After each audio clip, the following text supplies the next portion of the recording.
I don't really hear much of a difference using a limiter on vocals. Why in the world would anyone do that? Well, for me, it comes down to two simple words: peak control. Now I know what a lot of you may be thinking. Jerry, why not just use a compressor on your vocals? Well, I do use a compressor on my vocals. I actually use multiple compressors on my vocal chain in sequence in order to split up the workload and achieve the desired amount of gain reduction that I want for that particular vocal. But let's not forget, a limiter is essentially a compressor in itself, but the difference is it has a very high ratio. So by nature, it's gonna do a much better job than just a compressor at controlling those instantaneous peaks of audio. And in today's world, when you're trying to get your mix loud, you'll come to find through years of trial and error that you have to have some type of plan or approach to control the peaks on your individual tracks, or at the very least on your buses. And if you don't control your peaks, that final limiter on the master channel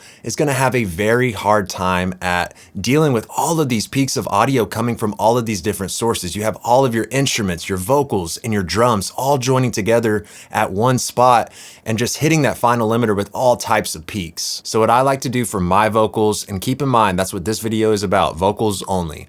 What I like to do to control the peaks is I like to load a limiter at the very end of my vocal chain. Now this means it's coming after my EQ, my compression, my de-essing, like all of these things that you would typically load on a lead vocal chain, the limiter is gonna be placed after those. The limiter is just there to ensure that my vocal doesn't go past a certain peak level. So for instance, if my vocal is peaking at -8 dB, I'll load the limiter and I'll try to transparently tame those peaks to where my vocal is now only hitting at -11 dB, right? So I'm only, limiting about 2 to 3 dB of gain reduction on my limiter, and you really shouldn't hear much of a difference. Those really quick spikes in audio are not very noticeable to the ear, and so when you place a limiter on your vocal and only limit those peaks, you're not gonna hear much of a difference. But what this does is it gives you more headroom. So your vocal will sound like it's peaking at -8 dB in this example, but since you have a limiter on it, it's only gonna be peaking at -11 dB. So you've gained yourself 3 dB of headroom. So in theory, if you do this across your entire track using tools like clippers and limiters and saturators,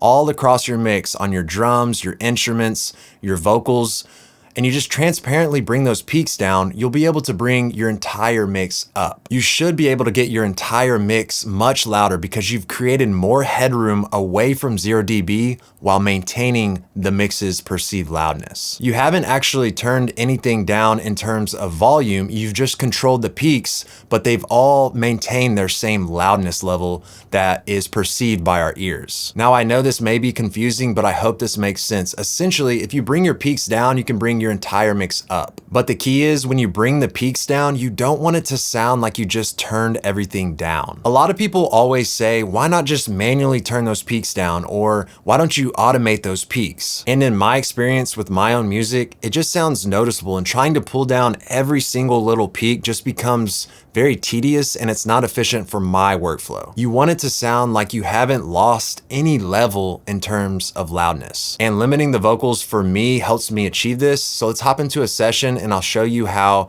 I set up and use a limiter on my own vocals. All right, so here in my session, you can see the vocal chain for my lead vocal. All things that you would typically see on a vocal chain. We have some tuning, some EQ, some compression. Then I got that running into the RVox for some more compression. Some additive EQ, a de-esser, a little bit of saturation, distortion, and then the final thing that is on the lead vocal is this limiter right here. So this is the L1 limiter by Waves. You can use any limiter that you want. I just find that this one is very efficient for my workflow. Now, what you should know about this technique is that you'll see I have the output ceiling set at -13.5 and the threshold set at -13.5. So what this is doing is saying that nothing is gonna go above -13.5 dB. So that's gonna be the highest peak level I have on this vocal. But the thing about this is that I also have the threshold pulled down to meet the ceiling. So this is going to ensure that my vocal actually doesn't get louder like it would in mastering, because usually what you do in mastering is you set this at like minus 0.3 or somewhere close to 0 dB. And then what you would do is just pull the threshold down and make your mix louder and push your mix up and up towards that ceiling. So what I like to do is just grab the threshold and the output ceiling and pull them down together and bring them down to where my vocal is peaking at. And this will ensure that I'm only just limiting the peaks of my vocal. I'm not actually making the vocal louder, or I'm not losing loudness in terms of where the vocal is. So let's go ahead and just take a listen to the vocal and kind of get a feel for what this limiter is doing. Never again will I waste my days afraid of letting go. And never again will I be the one who's hurt but won't let it show. I took the lonely way home on a back road, but the windows roll down as the wind blows. I'm tired of giving up and I'm tired of giving in. Okay, so as you could see, we were only getting about 1 to 2 dB of gain reduction on the vocal in this particular part of the song. And that's really all you're trying to achieve with this effect. We've just bought ourselves 2 dB of headroom for our vocal. Now, if you were to pull the output ceiling and the threshold down even more and start to get more dB of gain reduction, that's when you would start to hear a much more negative and noticeable effect on the vocal. And that's really not our intentions with the limiter on the vocal in this particular case, right? We already have the vocal chain established. We have the EQ, the compression. We have the vocal where we want it in terms of how it sounds.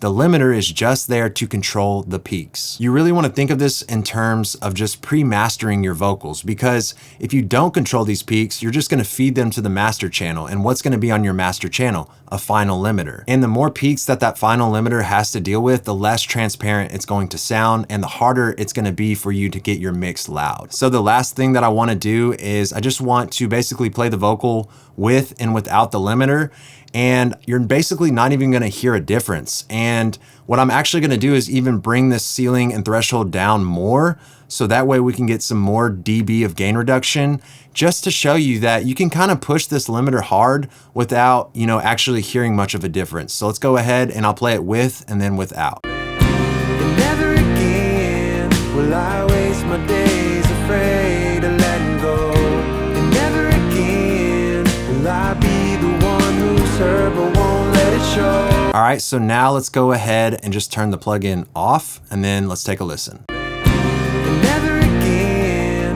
will I waste my days afraid of letting go. And never again will I be the one who's hurt but won't let it show. I took the lonely way home on a back road. All right, so in my opinion, I don't really hear much of a difference. And you can even see right here, we're getting almost 5 dB of gain reduction. But in regards to the entire mix, you just really can't hear this effect. But you just bought yourself 4 to 5 more dB of headroom for your lead vocals. So now when the lead vocal joins together with the drums and the music and they all go to the master channel, that final limiter doesn't have to work as hard, so you can push it harder, right? You brought your peaks down so you can bring everything up. All right, so that's it for today. I hope you enjoyed the content. Please consider subscribing to the YouTube channel if you haven't done so already. Leave me a comment, let me know what you think, and I'll see you in the next video.